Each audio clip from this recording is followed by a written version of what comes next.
Good morning, everybody. What's today? January 17, 2019.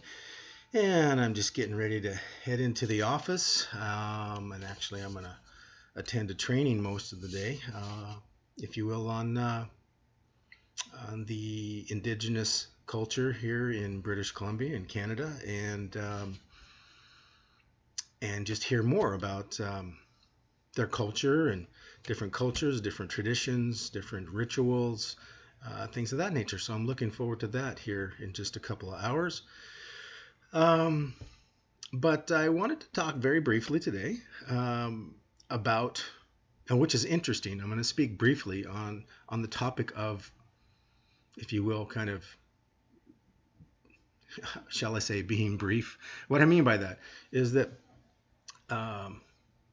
there's a constant phenomena that I'm aware of, that I've shared on before, that I've brought to my team meetings, etc. And I've also seen it show up in a variety of different wisdom teachings. And you know, that issue is one of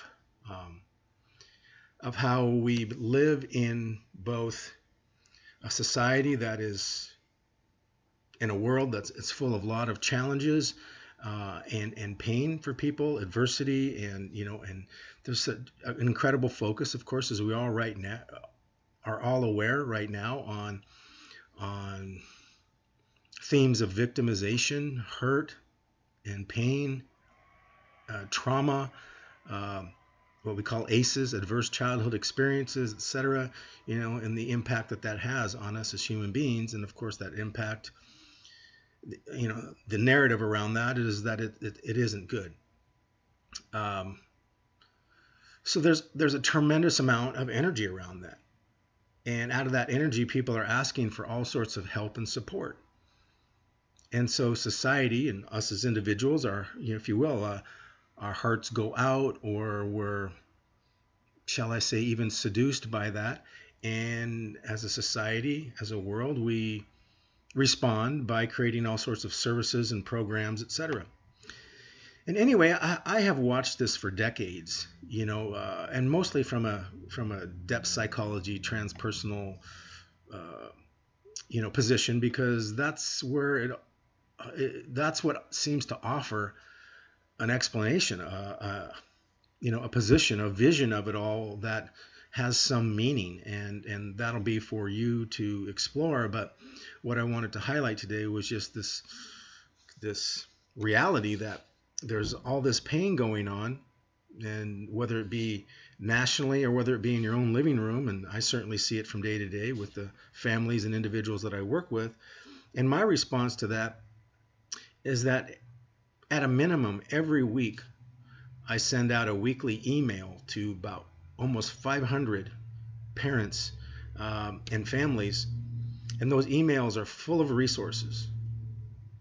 And these are resources, first of all, that parents and families have already paid for, because it's resources that have been provided through their tax dollars. And secondly, these are resources that connect people with extremely experienced professionals in the field.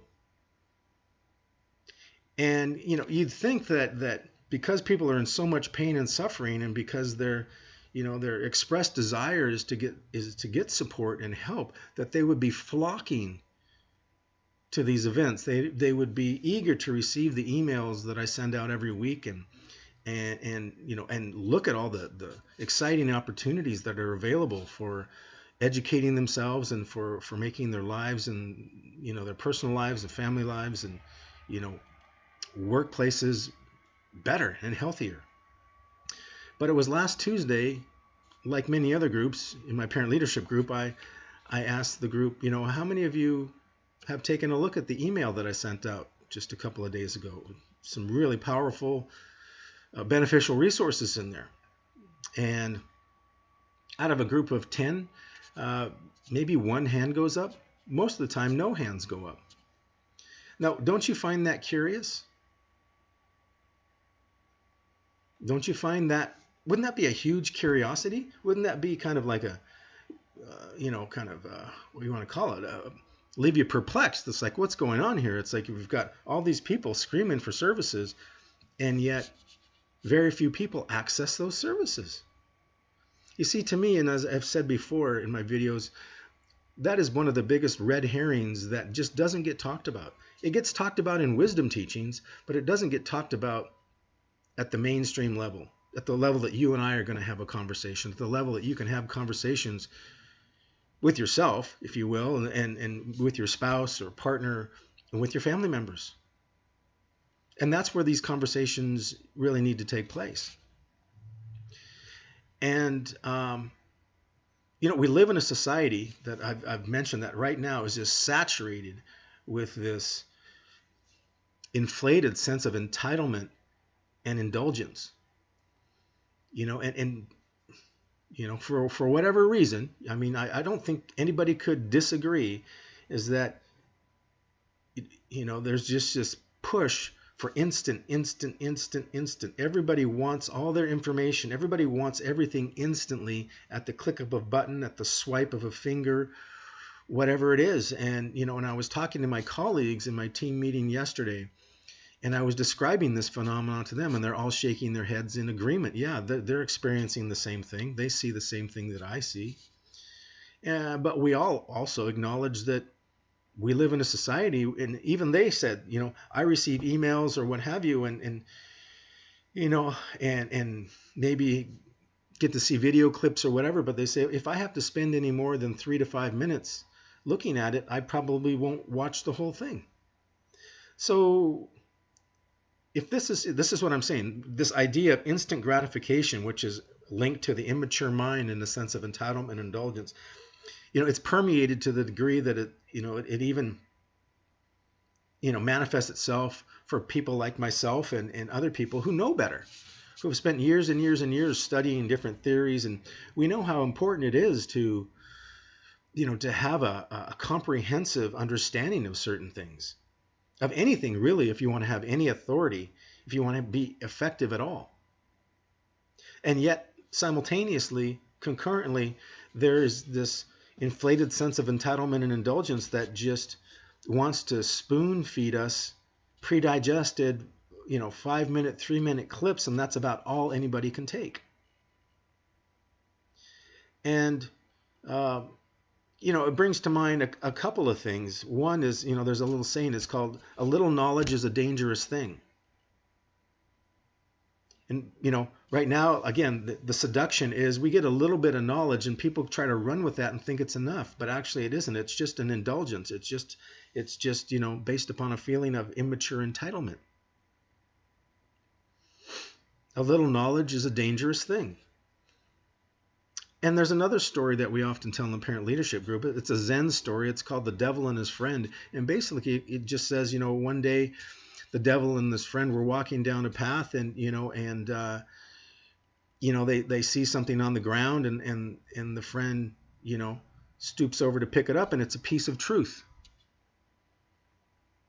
And one would think that the devil would be opposed to truth. And it's there's this question of doesn't it bother you that that this truth is just laying here for anybody to pick up? That doesn't it bother you that I've picked up this piece of truth? And the devil says, no, it doesn't bother me at all. I'll just let you make a belief out of it. And so that's a wisdom teaching that references this idea that that on the road of life there's fool's gold. And people stoop over to pick up, instead of looking upward for new and exciting and inspiring ideas, people look down and they end up picking up things that have been discarded. And we pick those things up because there is a seduction to it. They seem to offer something,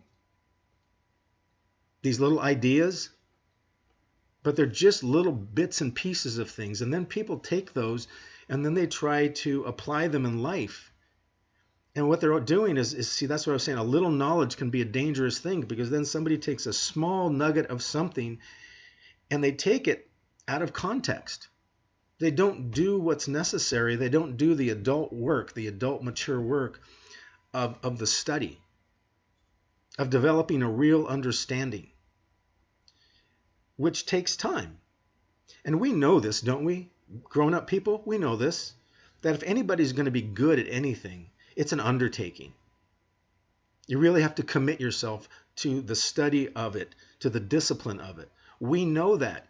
But at the same time, we seem to have become infected by this inflated sense of entitlement and indulgence. You know? And then, then we ask, as parents, then we ask our children for respect. In other words, we ask them to give what we're saying consideration and thought. And then what happens is that our children just dismiss us immediately. This impatience, this intolerance, this, lack of willingness to really spend the time to think about something and to really understand it.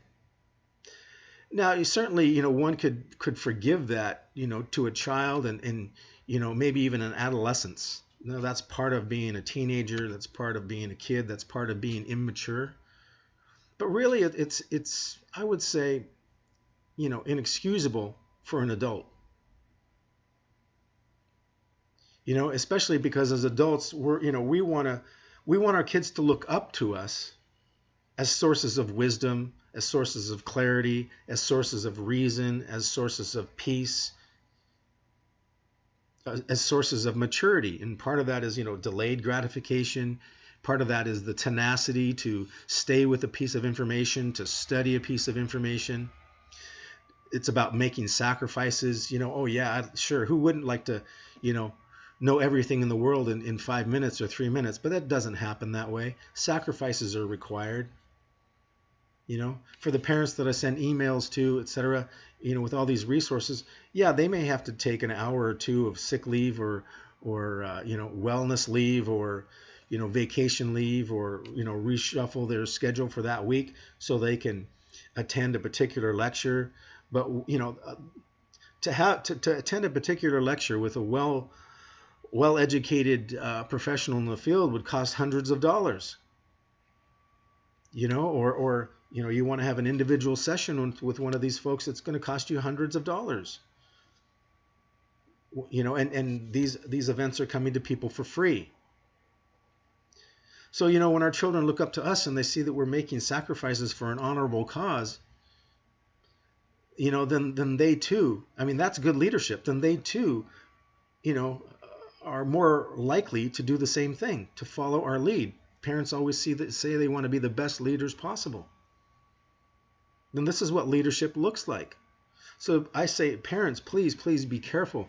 Do not fall into that trap. Do not fall prey to your own sense of entitlement and indulgence, or the the seductions of a 5-minute video clip that's trying to introduce you to the concepts of privilege and inclusion and diversity and the Me Too movement, whatever it is.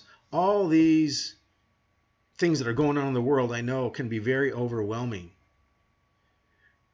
But I can tell you that that having studied this for years and years and years, there's a surface veneer to it all. A surface veneer that really is just a manifestation of immaturity and of the indulgence and entitlement dynamic, and you really have to look deeper into that to find the truth.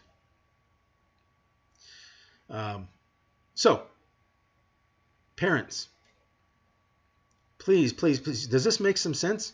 Our children are looking up to you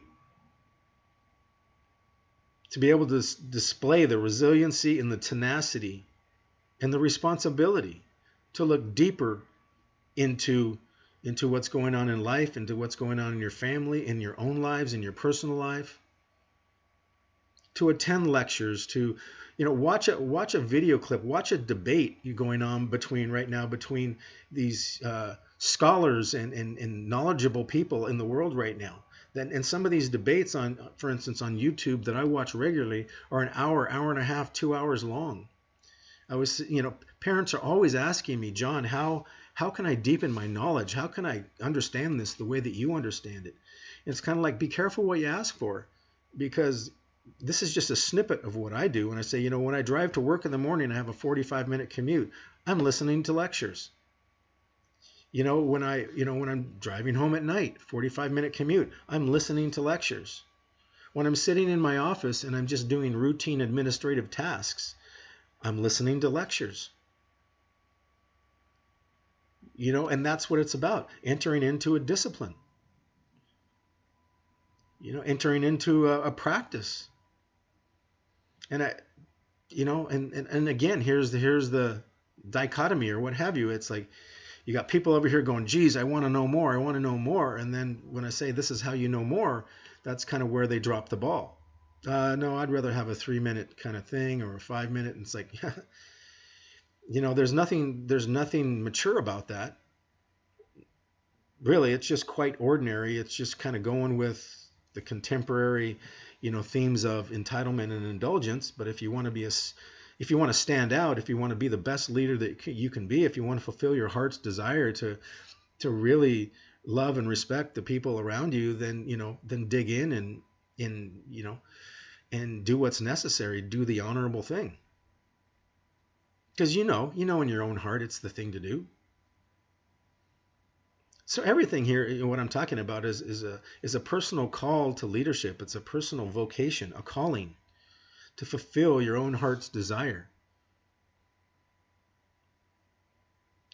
So, we are surrounded by some really beautiful wisdom out here, some really beautiful wisdom teachings. We always have been. That's why I say the question I am more curious about is, as we sit here surrounded by all this wisdom, why do we settle for less? Because we don't have to. We're the cutting edge of consciousness, folks. So receive that gift. All right? Receive that gift and have a good day. Take care.